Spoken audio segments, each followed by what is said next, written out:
마태복음 4장 23절에서 25절까지 말씀 한 목소리로 같이 읽겠습니다. 23절에서 25절입니다. 같이 읽습니다. 시작. 예수께서 온 갈릴리에 두루 다니사 그들의 회당에서 가르치시며 천국 복음을 전파하시며 백성 중에 모든 병과 모든 약한 것을 고치시니 그의 소문이 온 수리아에 퍼진지라.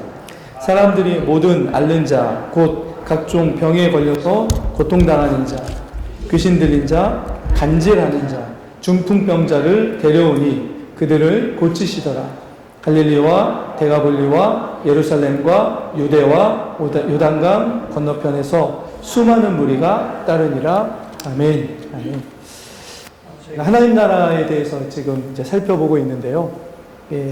예수님께서 이 땅에 오셔서 행하셨던 모든 것들, 하셨던 모든 말씀이 다 하나님의 나라를 이 땅에 드러내시기 위한 것이었음을 이제 말씀을 통해서 우리가 보게 됩니다.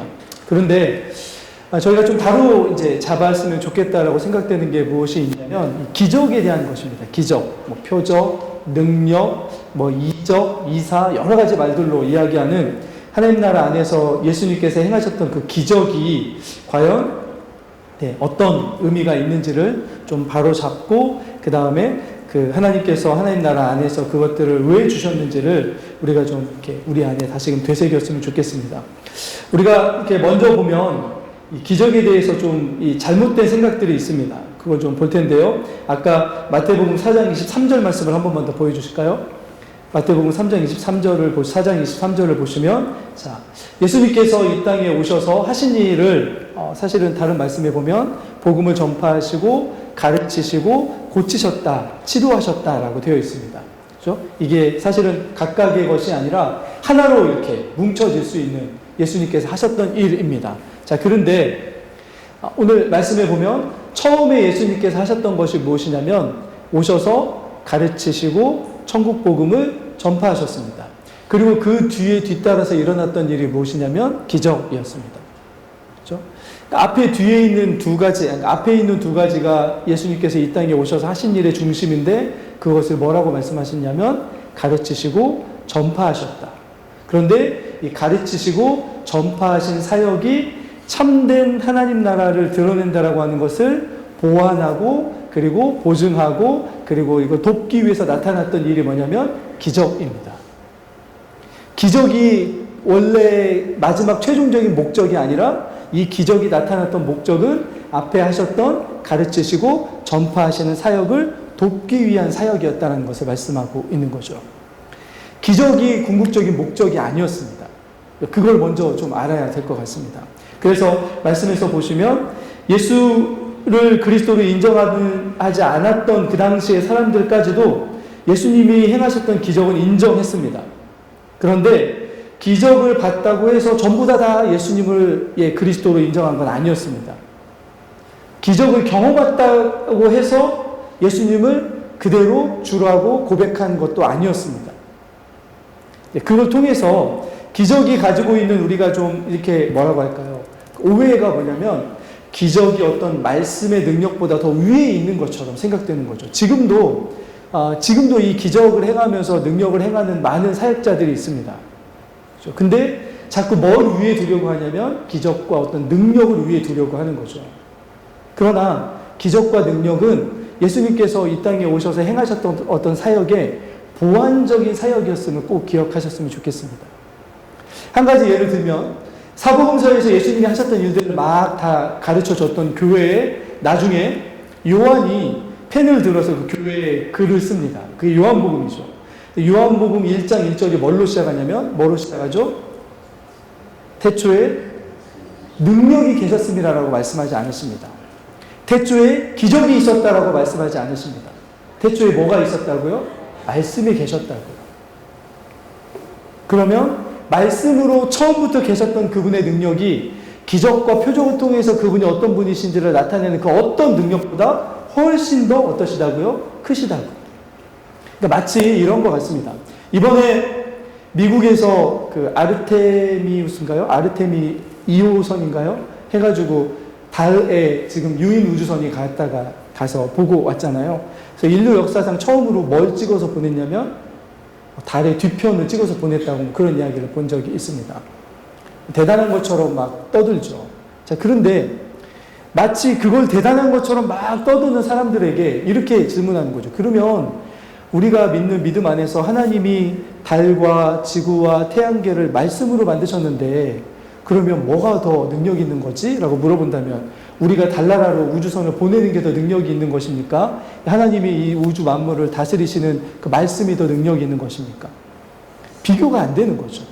자꾸 우리 눈에 너무나 대단한 것처럼 보이는 능력이 막 나타나면 그게 말씀보다 우위에 있고 위에 있는 것처럼 생각하는 경향들이 있습니다. 거기에서 우리가 좀 헤어나와야 된다는 거죠. 자, 그래서 이 당시에 이 말씀이 예수님께서 이 땅에 오셔서 그렇다면 왜 그러면 굳이 기적을 행하셨는가를 이렇게 보면 먼저 말씀드리면 이 땅에 하나님의 나라가 임하였다는 것을 일단은 보여주시는 그런 도구가 뭐였냐면 기적과 표적이었습니다. 이 땅에 사단의 권세 아래에 묶여있던 이들을 해방시킬 수 있는 하나님의 나라의 능력과 하나님의 나라가 이 땅에 왔다는 것을 직접 보여주셔야 되잖아요. 그래서 어떻게 합니까? 귀신 들렸던 자들에게 가서 귀신을 쫓아내 주십니다. 이 귀신을 쫓아내 주시는 게 목적이 아니라 그 다음이 목적인 거죠. 쫓겨난 다음에 어떻게 살아야 되죠? 그 사람이? 하나님의 말씀을 가지고 하나님의 백성답게 살아가는 게 목적이었던 거죠. 근데 자꾸 이 귀신을 쫓아내는 것에만 이 목적을 두고 눈을 두고 살아가면 안 된다는 거죠. 한 가지 더 예를 들면 오병이어의 기적이 있습니다. 오병이어의 기적은 마태복음, 마가복음, 누가복음, 요한복음에 다 있습니다. 유일하게 가장 중요한 사건인 거죠. 그런데 사람들이 오병이어의 기적을 경험하고 나서 예수님 앞에 몰려들었습니다. 왜 몰려들었죠? 또 해달라고. 그죠? 또 해달라고. 주님만 계시면, 왜 우리가 옛날에 우리 과거의 전래동화나 이런 데에 보면 마치 도깨비 방망이나 이런 것처럼 주님만 계시면 뭐가 해결됩니까? 먹는 것은 해결이 되겠습니다. 먹는 거 해결해 주는 분이 사실은 임금이 되어야 되는 거잖아요. 주님이 우리 임금 되시면 우리가 먹는 건 해결되겠습니다. 주님이 뭐 어떻게 하십니까? 그들을 다 돌려보내시고 따로 떠나서 가서 뭐 하십니까? 주님 산에서 기도하십니다. 주님이 이 땅에 오신 목적이 그게 아니었다는 걸 보여주시는 거죠. 기적이 목적이 아니었습니다. 그러나 기적을 통해서 이 땅에 왜 오셨는지를 보여주고 싶으셨던 거죠. 사단의 권세를 제어하시고 쫓아낼 수 있는 분, 하나님 나라의 능력이 어떤지를 보여주시기 위해서 기적을 행하여 주셨습니다.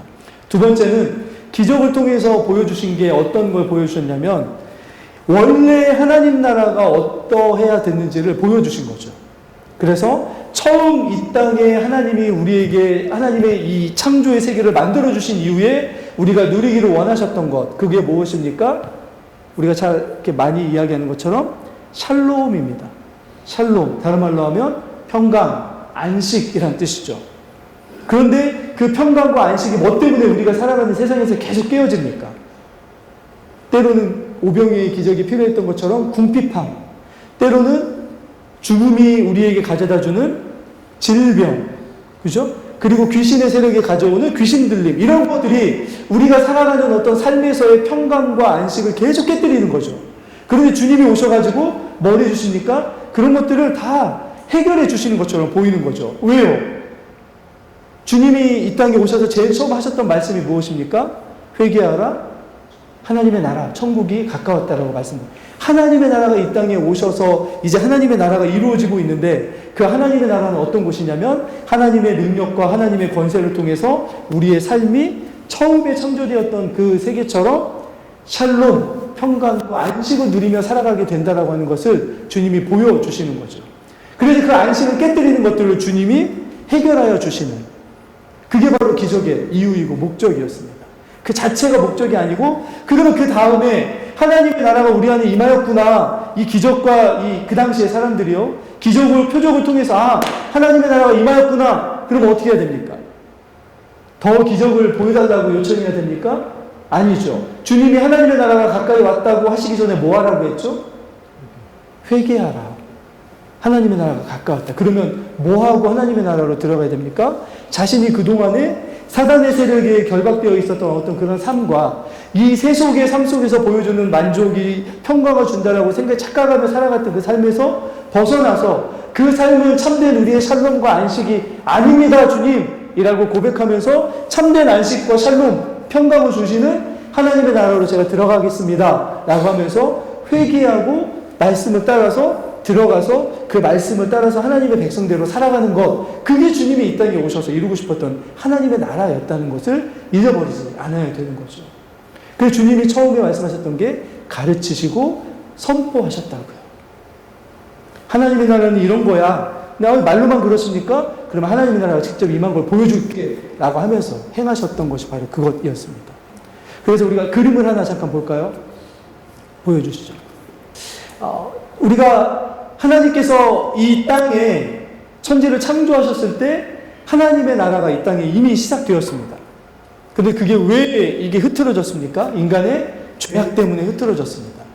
그 죄를 가지고 이 죄악 때문에 죄를 가지고 누가 이 세상을 지배하는 것처럼 보이냐면 사단이 지배하는 것처럼 보입니다. 그래서 사단이 사람의 영혼 속에 들어오기도 하고 그리고 여러 가지 어떤 일들 속에서 사람들을 유혹하기도 하고 미혹하기도 합니다.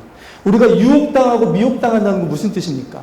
그 미혹하고 유혹하는 것보다 내가 강하다는 뜻입니까? 약하다는 뜻입니까? 약하다는 뜻이죠.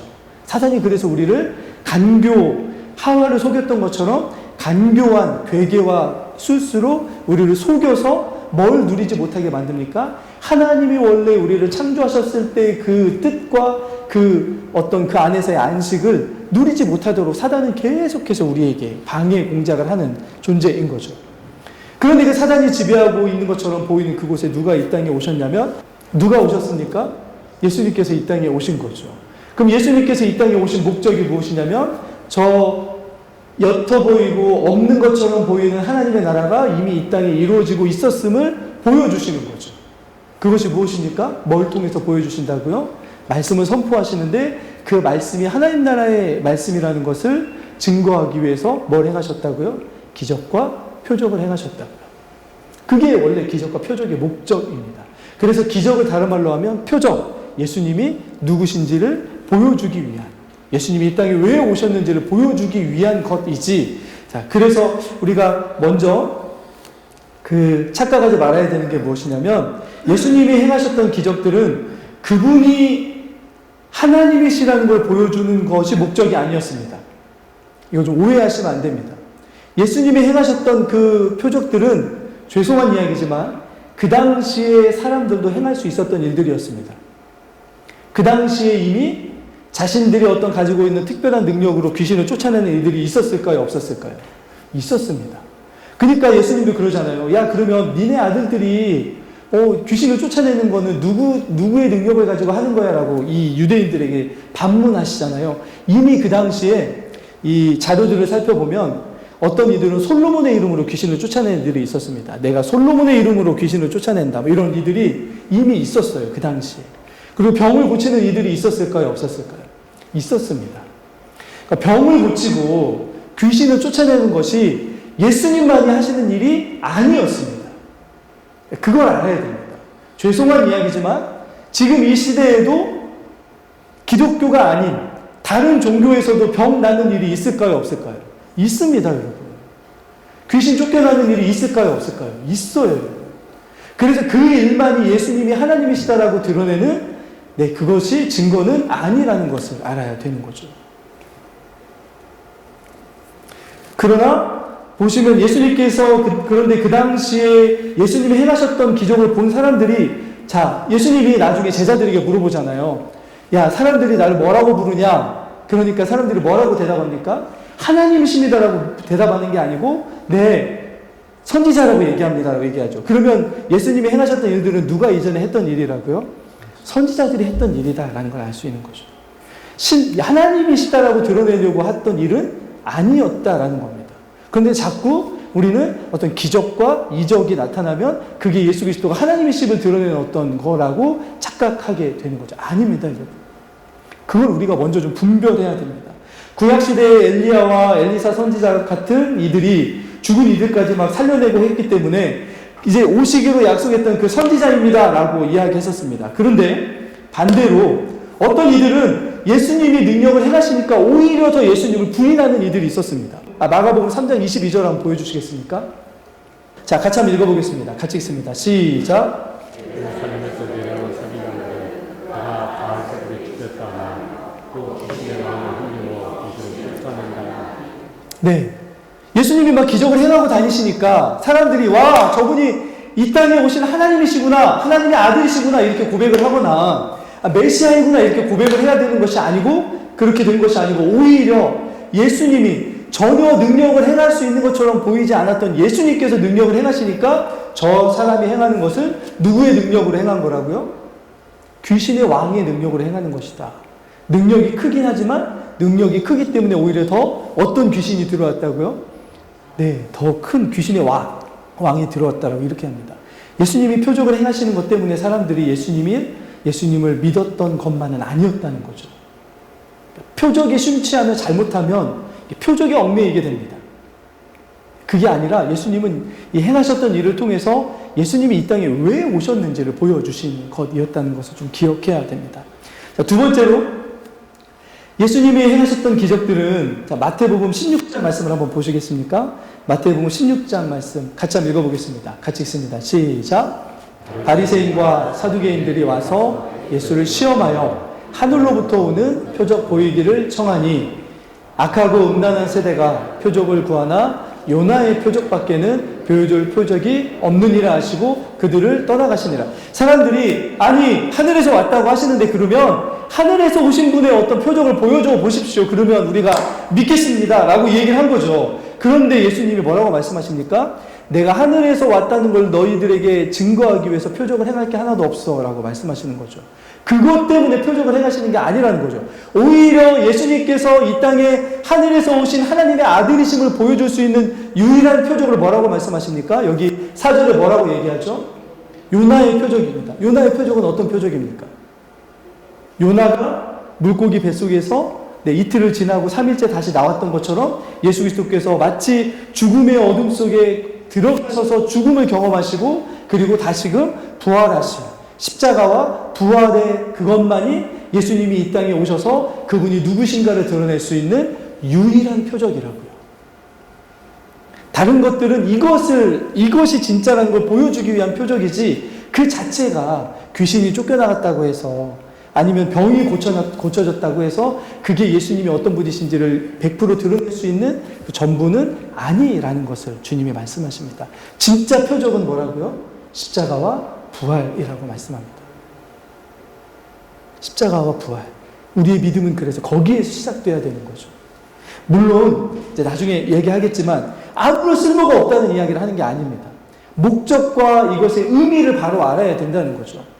세 번째로 예수님께서 그러면 이 기적을 행하셨던 것이 자신을 메시아라고 믿을 수 있도록 했던 전도의 수단이었느냐? 그것도 아니라고 이야기합니다. 왜 그러냐면 마가복음 5장 25절에서 34절에 보면 혈루병 걸린 여인이 예수님을 찾아옵니다. 그죠? 혈루병 걸린 여인이 예수님을 어떻게 자신이 믿게 되냐, 기적을 경험하냐면 마가복음 5장 34절을 한번 같이 읽어보겠습니다. 같이 읽습니다. 시작.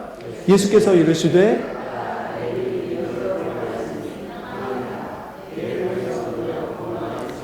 이 여인이 혈루병이 나았기 때문에 구원을 얻은 게 아니었습니다. 이 여인이 구원을 얻을 수 있는 것은 주님이 뭐라고 말씀하십니까? 너의 뭐라고요? 믿음이라고요. 주님이 어떤 분이시라고 하는 믿음이 그를 구원하였다는 거죠. 물론 100% 완성된 믿음은 아니었습니다. 아직. 그러나 이 믿음이 진짜 믿음과 같은 종류의 믿음이라는 거죠. 이 여인이 가졌던 믿음.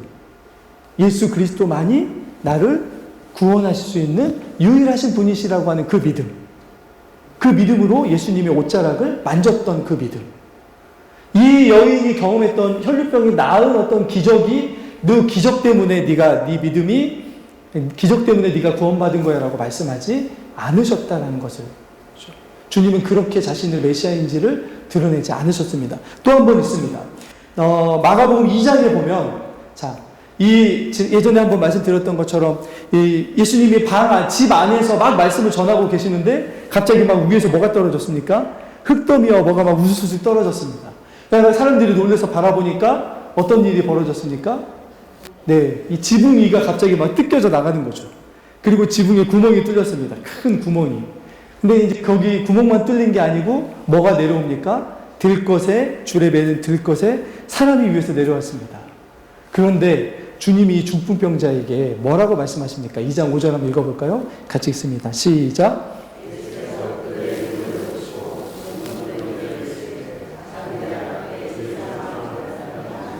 네, 뭘 보셨다고요? 믿음을 보셨다고요. 예수님이 누구이신지를 드러내는 것이 기적을 행하기 전에 이미 뭐가 그들에게 있었습니까? 예수님은 우리의 문제를 해결해 줄 수 있는 구원자이시라고 하는 믿음이 먼저 있었습니다. 그 믿음이 먼저라는 거죠.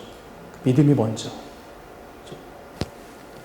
그 뒤에 기적이 기적답게 일어날 수 있는 거죠. 마가복음 6장에서도 보면 예수님께서 이렇게 회당에서 고향에서 가르치시는데, 그런데 이 사람들이 예수님을 환영하는 게 아니고 거부하고 믿지 않으려고 합니다. 마가복음 6장에서. 그러자 예수님이 그들에게 뭐라고 말씀하시냐면, 너희가 믿지 않기 때문에 너희들에게선 더 이상 기적을 행하여 줄 수 없다라고 말씀하십니다. 기적이 우선이 아니라 믿음이 우선이라는 걸 말씀해 주시는 거죠. 자, 그렇다면 그러면 표적은 그런 어떤 의미가 있습니까? 라고 하는 것들을 아까 제가 말씀드렸던 걸 좀 다시 한번 자세히 설명해 드리면, 기적을 행하시는 것들을 비유를 통해서 예수님께서 말씀해 주시는데, 하나님의 나라가 누구를 통해서 이 땅에 임하였다는 것을 보여주시는 게 기적입니까?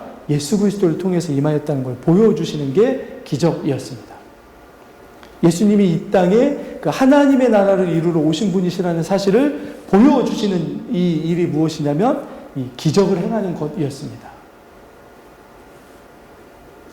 예수께서 행하셨던 이적들은 그래서 뭘 이루시는 거냐면, 이 땅에서 우리가 어떤 문제가 해결되고 그래서 잘 살아가는 것, 그것을 보여주시는 것이 아니고, 나중에 이 땅에 완성될 하나님의 나라가 어떤 나라인지를 미리 보여주시는 그런 일이 기적과 이적이었습니다. 우리가 그래서 잘 알다시피, 우리 혹시 지난 시간에 정말 오래간만에 불렀던 찬송 하나 기억나십니까? 지난 주일 오후 예배 때 전사님이 인도했던 찬양 중에 하나는 반드시 내가 너를 축복하리라라는 것과, 또 하나가 뭐였습니까? 사막에 샘이 넘쳐 흐르리라. 그것이 이사야서에서 이 얘기했던, 이사야서 아마 45장쯤에 있는 예언을 성취되었다는 걸 말씀하잖아요. 그런데 하나님의 나라가 메시아를 통해서 이 땅에 오셔서 이루어질 나라를 이야기할 때 뭐라고 이야기합니까? 뭐라고 얘기하죠? 사자굴에 어린아이가 손을 넣어도 물지 않는, 서로에게 해함이 없고 서로를 상하게 하지 않는 참된 평화와 참된 샬롬이 이 땅에서 이루어졌다라는 걸 보여주는 거죠. 사자가 누구하고 뛰놉니까? 어린 양과 뛰노는, 원래 하나님께서 이 땅에 만드시고자 했던 창조의 세계가 예수 그리스도의 이 십자가와 부활을 통해서 어떻게 되었다고요? 회복되고 이제 그것이 완성되어져 나간다는 것을 보여주는 게 무엇입니까? 표적과 기적인 거죠. 그 자체로 있는 목적이 아니고요. 그래서 나중에 우리가 얼마나 온전하게 될지, 나중에 우리가 얼마나 새롭게 될지를 이 땅에서 예수님께서 병든 자들을 치유하여 주시고 귀신 들린 자들에게서 귀신을 내쫓아 주심을 통해서 얼마만큼 우리가 완전하게 회복될 수 있는지를 미리 그것을 경험하게 하시고 보여주시는 사건이 뭐였냐면 표적과 기적이었던 거죠. 그래서 표적과 기적이 지금 안 일어난다는 이야기를 하는 것이 아닙니다. 그것이 목적이 되어서는 안 된다는 거죠. 그것을 경험하지 않아도, 아까 제가 요한복음 이야기를 한 것처럼 요한복음이 그 얘기 많이 합니다. 말씀이 육신이 되어 이 땅에 오신 분이 누구시라고요? 예수님이시라고요. 그리고 예수님은 늘 뭐라고 말씀하셨냐면 이렇게 이야기합니다. 자신의 능력과 권세를 통해서 하나님이 어떤 분이신지를 드러냈다고 이야기하지 않으세요. 하나님 아버지가 어떤 분이신지를 이 땅에 드러내시기 위해서 예수님이 하셨던 유일한 고백은 무엇이냐면, 주님이 이렇게 하나님 아버지께 고백합니다. 아버지, 제가 아버지의 말씀을 다 순종함으로 아버지의 뜻과 아버지가 어떤 분이신지를 이 세상에 드러내었습니다라고 말씀합니다. 우리가 이 자칫 보면, 제가 왜 이런 거 하냐면, 요즘에 아직도 유튜브나 이런 데 보면 막 이렇게 막 어떤 은사, 제가 가끔씩 보면 저희 기독교 정보 신문이 있거든요. 거기에 보면 막 그런 이야기들 많습니다. 와보라, 불의 사자가 전주에 오셨다. 이런 얘기들 혹시 보셨습니까? 제가 그 은사를 비웃는 게 아닙니다. 그게 전부가 되어서는 안 된다는 거죠. 그러니까 그런 어떤 것, 체험적인 신앙이 있는 것의 약점 중에 하나가 무엇이니까 그게 전부인 것처럼 거기에만 얽매이게 됩니다. 그러나 그게 아닙니다. 그 다음을 위해서 주시는 거라는 거죠. 말씀이 참된 하나님 나라가 내 삶에 이루어졌다는 것을 깨닫고 이제 뭘 붙들고 살아가야 된다고요?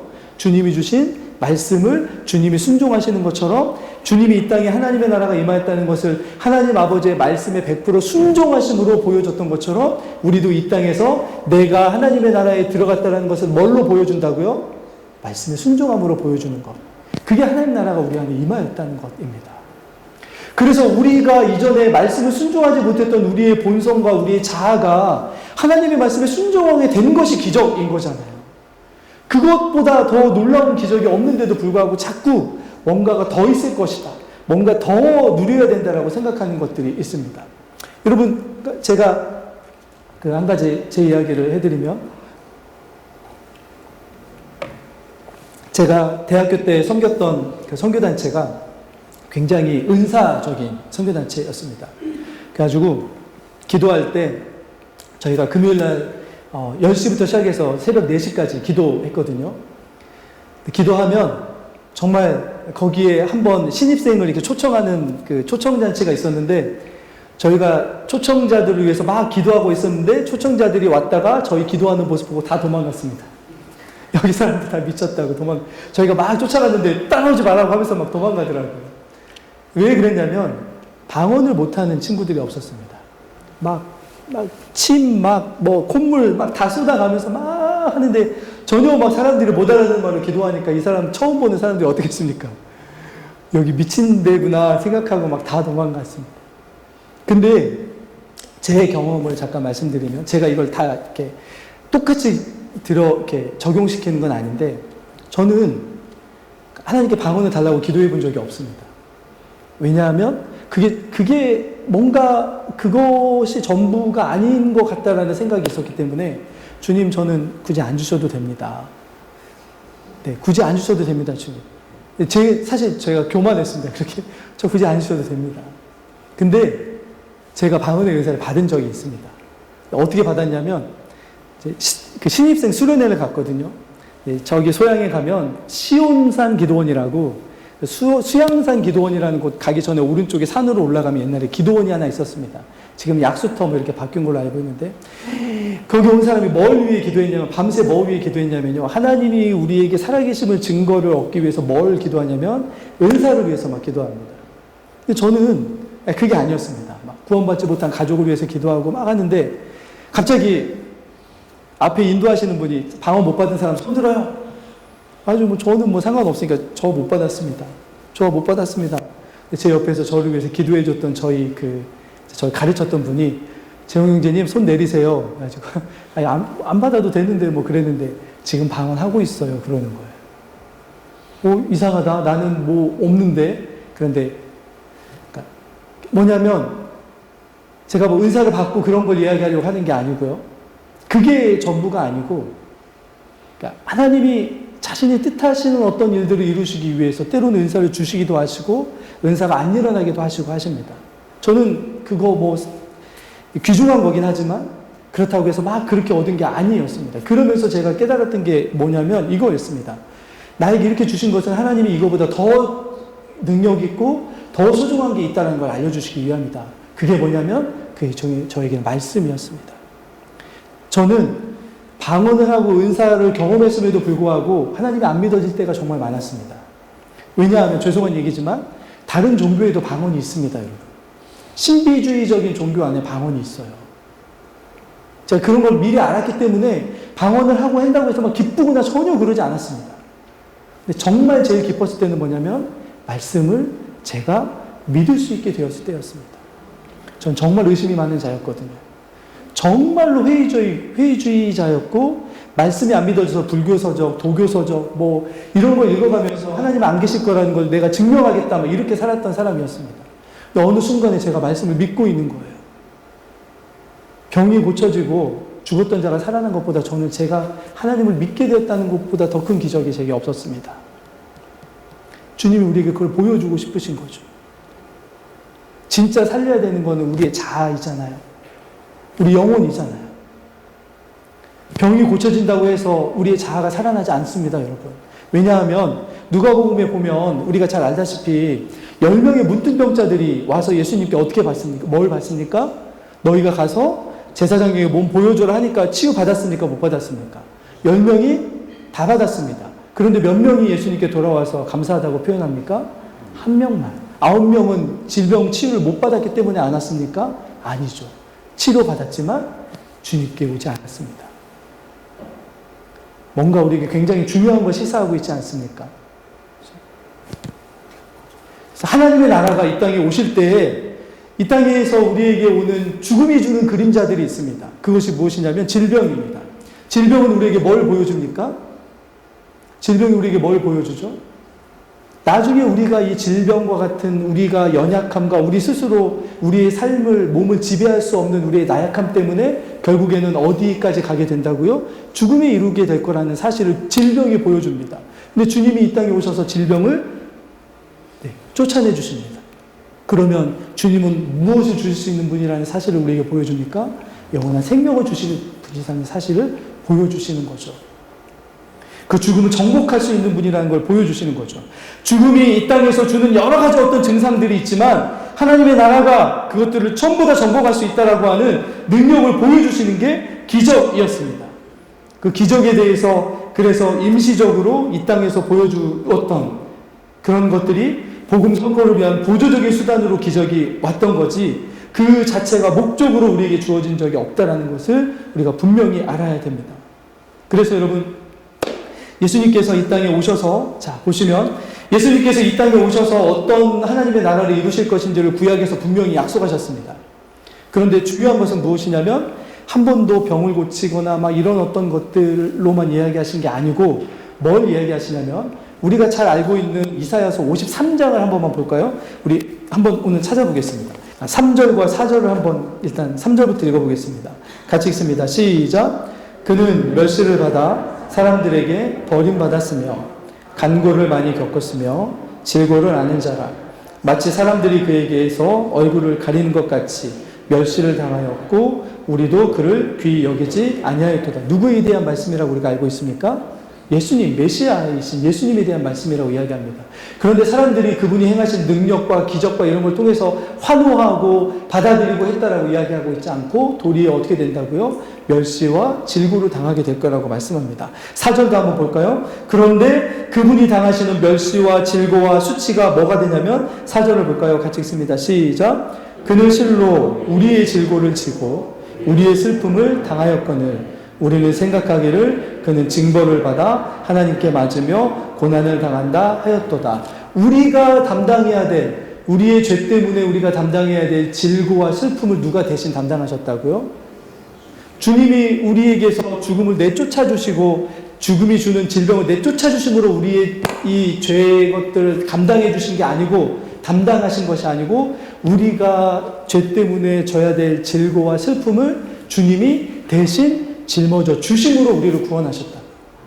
능력으로 구원하신 것이 아니고 그분이 아픔과 슬픔과 고통을 당하여 주심으로 우리가 당해야 될 그것들을 당하여 주심으로 우리를 구원하여 주셨다고요.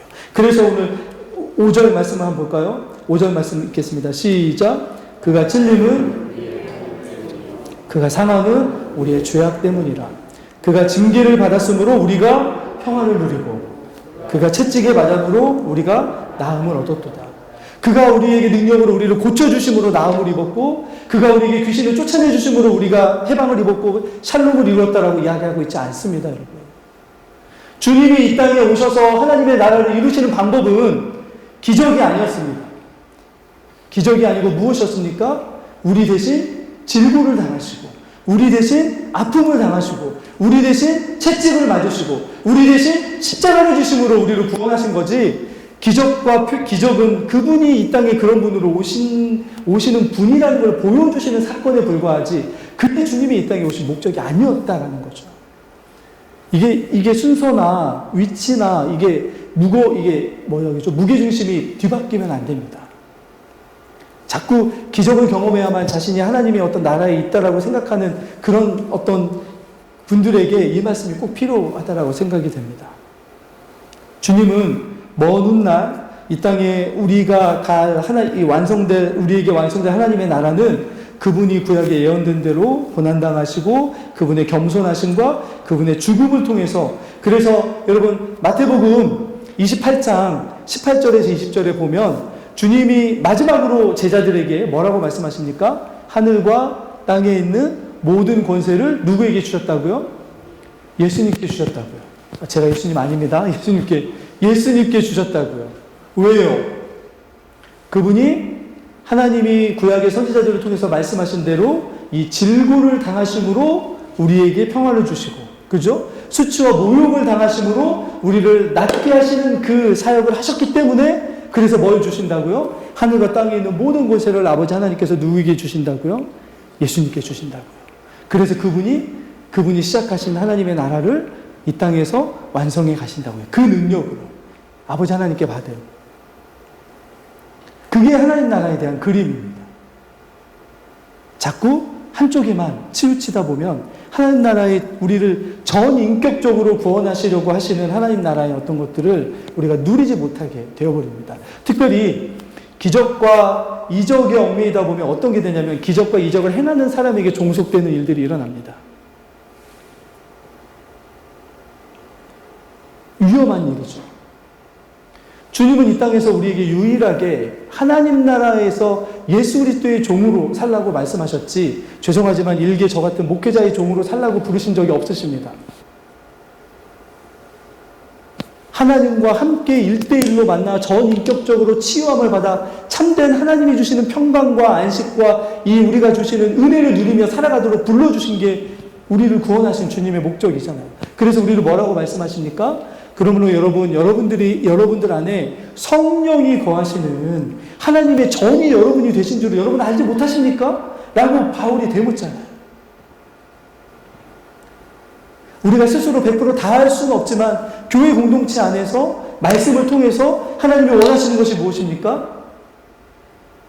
하나님과 함께하는 삶을 우리가 누리기를 원하시는 거 아니겠습니까? 그래서 예수님께서 요한계시록 안에서 제일 마지막에 하셨던 것이 어떤 말씀입니까? 교회들 막 칭찬하기도 하시고 꾸짖기도 하시고 교회의 교회다움이 무엇이냐를 마지막으로 한 문장으로 뭐라고 말씀하시냐면, 볼지어다 내가 문 밖에 서서 두드리노니 누구든지 내 음성을 듣고 문을 열면 내가 그에게로 들어가 그와 더불어 뭐 하신다고요? 먹으신다고요. 다른 말로 하면 주님이 진짜 교회들에게 하시고 싶었던 말씀이 무엇이었습니까? 나는 너희들과 함께하고 싶어. 임마누엘로 오신 분이시잖아요.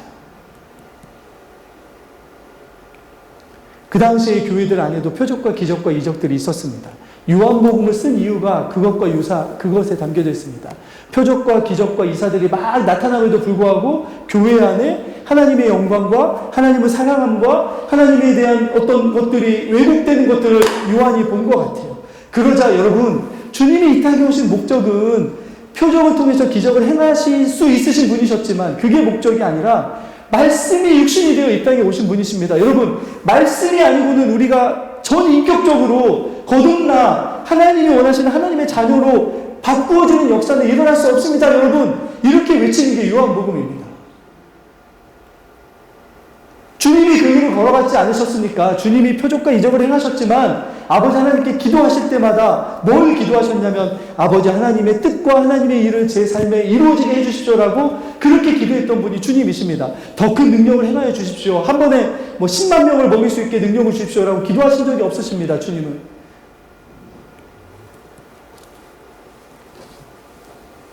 그리고 우리 마가복음 1장 38절 복음서를 보면 주님이 하셨던 일이 처음에는 표적과 기적들이 막 나타나는 것처럼 보이는데, 그런데 나중에 보면 계속 뭘로 마무리되냐면 말씀을 전하시는 것으로 마무리됩니다.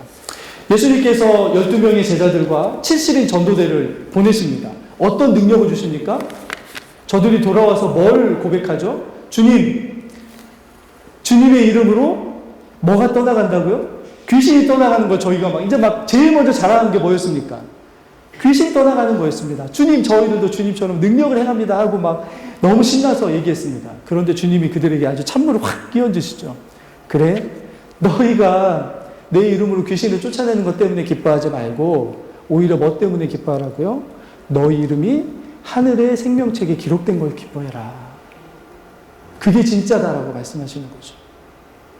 뭘 할 수 있느냐 할 수 없느냐가 이게 중요한 게 아니고 우리가 어떻게 되었느냐, 어디에 들어갔느냐, 주님과 어떤 관계가 되었느냐가 중요한 거다라고 주님이 누구에게 말씀하신다고요? 이제 막 귀신을 쫓아내고 병을 고치고 하나님 나라의 이적을 막 행하고 돌아온 70인 전도대에게 그렇게 말씀하시잖아요.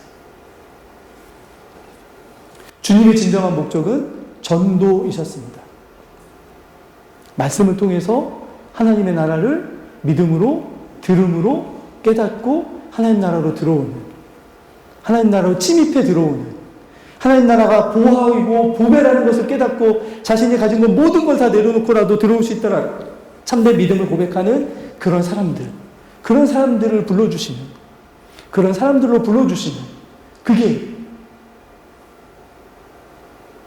주님이 이 땅에 오셔서 행하셨던 기적의 이유였습니다.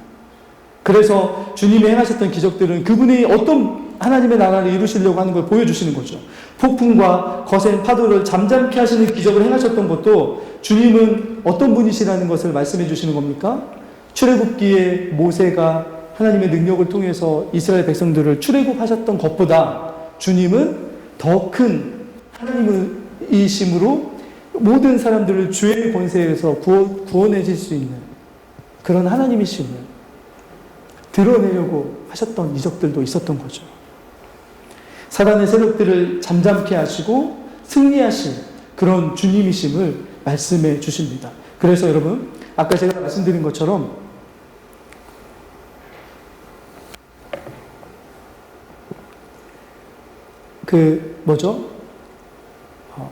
복음서에 보면 누가복음의 9장인가에 보면 이런 일이 있습니다. 예수님이 가서 복음 전하라고 해서 제자들이 복음을 전하는데 어떤 동네들이 가버나움이나 고라신이나 이런 동네들이 거절합니다. 우린 필요 없다. 그러자 화가 난 제자들이 예수님께 돌아와가지고 뭐라고 얘기하시냐면, 주님, 우리가 명령을 내려서 불이 저 동네에 내리라고 해버릴까요? 이렇게 막 얘기합니다. 주님이 어떻게 하셨을까요? 가만히 있어 놈들아. 그런데 그렇게 얘기했던 사람이 누군지 아십니까? 야고보와 요한이었습니다. 우레노가의 아들이라고 얘기하는, 번개의 아들이라고 얘기하는, 불을 땅에서 내릴 수 있을 만큼의 능력이 자신들에게 임한 것처럼 이야기합니다. 그런데 그 하나님의 사람들이었던, 기적을 행할 수 있었던 요한이 나중에 복음서를 쓰는데 첫 번째 말이 뭐라고요? 말씀이 태초부터 계셨다.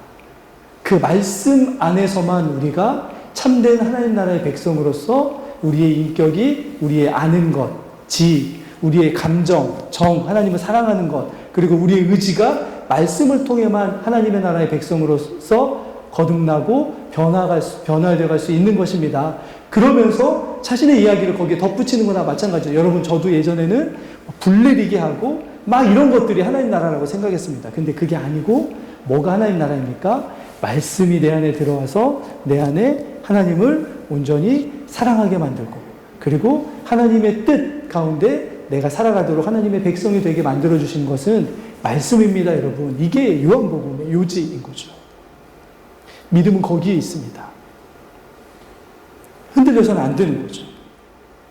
그래서 주님이 이 땅에 오셔서 보여주셨던 모든 표적들은 나중에 완성될 하나님의 나라이기도 하지만 지금 현재 우리가 이 땅에서 누려가는 하나님 나라가 이미 시작되었다고 하는 것을 믿음으로 고백하며 나가는 것이 그것입니다. 마지막으로 하나만 더 보고 말씀 마치겠습니다. 마태복음 7장 22절에 보면 나중에 주님 앞에 선 많은 사람들이 있습니다. 마지막 날에. 그런데 거기에 한 무리가, 마태복음 7장인데요. 22절에 보면 여러분 잘 아시는 말씀이죠. 주님, 우리가 이 세상에 살면서 주님의 이름으로 귀신을 내어 쫓고 병든 자를 고치고 이렇게 했습니다. 그러니 어떻게 해달라고요? 당연히 우리는 영생을 가졌고 하나님 나라의 영원한 백성이지 않습니까? 라고 이렇게 예수님께 말씀하시는 거죠. 그런데 주님이 너무 뜻밖의 말씀을 하십니다. 뭐라고 말씀하시죠? 마태복음 7장 22절에 주여 주여 우리가 주의 이름으로 선지자 노릇하며 막 이렇게 얘기한 사람들에게 뭐라고 얘기합니까? 네. 나중에 뭐라고 얘기하시죠? 불법을 행하는 자들아 내게서 떠나가라라고 말씀하십니다. 굉장히 이상한 말씀이시죠. 하나님의 나라는 아까 말씀하시는 것처럼 귀신을 쫓아내고 병을 고치는 것으로 이루어지는 나라가 아니라는 것을 말씀하시는 거죠. 오히려 어떤 자들이 하나님의 나라에 들을 수 있습니까? 불법을 행하지 않는 자들입니다. 그들은 능력은 있었지만 뭘 행하는 자들이었습니까? 불법을 행하는 자. 다른 말로 하면 하나님의 말씀을 따르지 않는 자들이었습니다. 주님의 원하시는 이런 이적과 표적이 지금도 얼마든지 선교지나 여러 가지 상황에서 일어날 수 있다라고 저는 믿습니다. 그러나 그 모든 것의 끝은 뭐가 되어야 되냐면 오로지 누구만 영광을 받으십니까? 하나님만 영광을 받으셔야 됩니다. 그리고 그 이적과 이적이 나타난다면 그 이적을 통해서 우리는 뭘 깨닫냐면 하나님의 말씀이 진리임을 더 깊숙이 깨닫고 뭐의 삶을 초점을 맞춰가야 됩니까? 하나님의 말씀의 삶의 초점을 다시금 재편하고 조정하는 일들이 그 표적을 통해서 이적을 통해서 나타나야 되는 거죠. 또 다른 표적을 사모하거나 또 다른 표적을 원하는 것이 아니고 그 표적을 통해서 주님이 나의 삶에 함께 하시고 주님이 나의 삶에 역사하시고 주님이 이미 나를 하나님 나라 백성으로 삼아주셨다는 그 기쁨과 감사를 가지고 말씀을 지키며 순종하며 살아가는 삶으로 내 삶을 바꿔가는 것. 그게 하나님 나라에 우리에게 있는 증거가 되는 거죠. 기적이 우리를 하나님 나라 백성이라는 보장을 해줄 수 없다는 것을 주님 말씀하여 주십니다. 오히려 선포된 복음을 믿는 믿음이 우리를 하나님 나라 백성임을 증거하고 우리에게 보증해 준다는 사실을 기억하시면서 우리가 혹여라도 이런 어떤 분들이 있다면 이런 말씀을 통해서 우리가 권면하고 함께 할 수 있는 그런 우리 모든 성도들 될 수 있기를 예수 그리스도의 이름으로 축원합니다. 같이 기도하겠습니다. 거룩하신 아버지 하나님,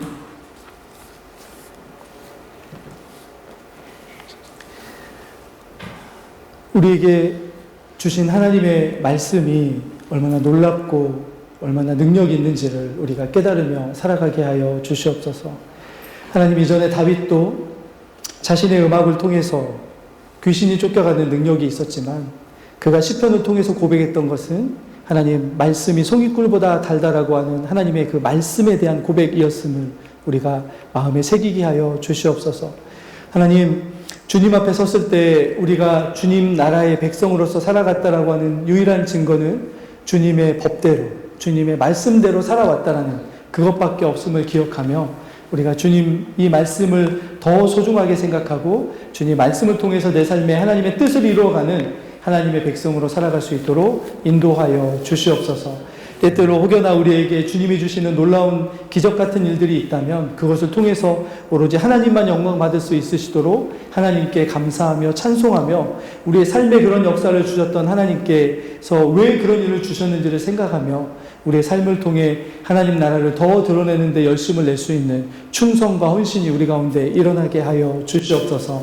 이 땅에 하나님의 나라를 이루어가고 계시는 주님 그 손에 붙들려서 살아가게 하여 주시고 하나님과 동행하게 하여 주시고 특별히 주님 우리의 삶을 통해서 하나님의 나라가 이 땅에 이루어지는데 우리의 삶을 사용하시는 그 큰 은혜도 우리에게 허락하여 주시옵소서. 감사를 드리오며 걸어가신 우리 구주 예수 그리스도 이름으로 기도드리옵나이다. 아멘.